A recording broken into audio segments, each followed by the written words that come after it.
Salut à tous et bienvenue sur cette nouvelle vidéo. Aujourd'hui, nous allons voir ensemble si les membres d'une famille peuvent témoigner dans un procès d'un de leurs. Mais avant cela, je vous demande de liker cette vidéo pour encourager la production des autres vidéos.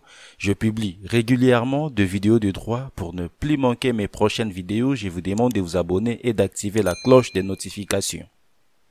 Maintenant que ce fait, alors qui peut être témoin dans un procès?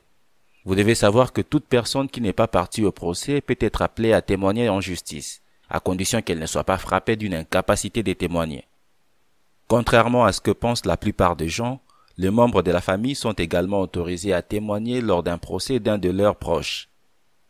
En effet, les enfants, le parent, le frère et sœur, le conjoint, etc.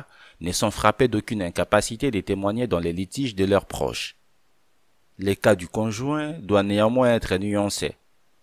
L'épouse n'est admise à témoigner que si elle n'a pas d'intérêt personnel à l'issue du litige de son mari, et vice-versa. Tel serait le cas si l'époux était marié sous le régime de la communauté légale et que l'un aurait un intérêt financier évident à l'issue du litige de l'autre. Prenons un exemple.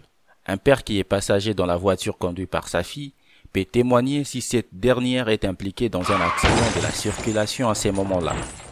Seule exception est les descendants, c'est-à-dire les enfants et les petits-enfants, de même que leurs conjoints et concubins, ne peuvent jamais être entendus sur les griefs invoqués par des époux à l'appui d'une demande en divorce. Prenons un autre exemple.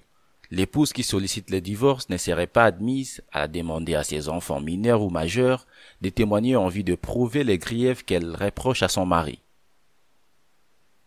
Le témoignage en justice est une obligation légale. À titre d'exemple, lorsqu'une personne est convoquée par le juge afin de se présenter comme témoin au tribunal, elle ne peut s'y soustraire, sous peine d'être condamnée à une amende. Le témoin peut témoigner que de faits dont il a personnellement connaissance. Il a l'obligation de dire la vérité.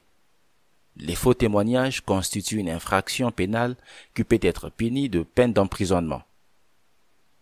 Merci d'avoir regardé cette vidéo jusqu'à la fin. Si elle vous a plu, n'hésitez pas de la liker et de la partager avec votre entourage.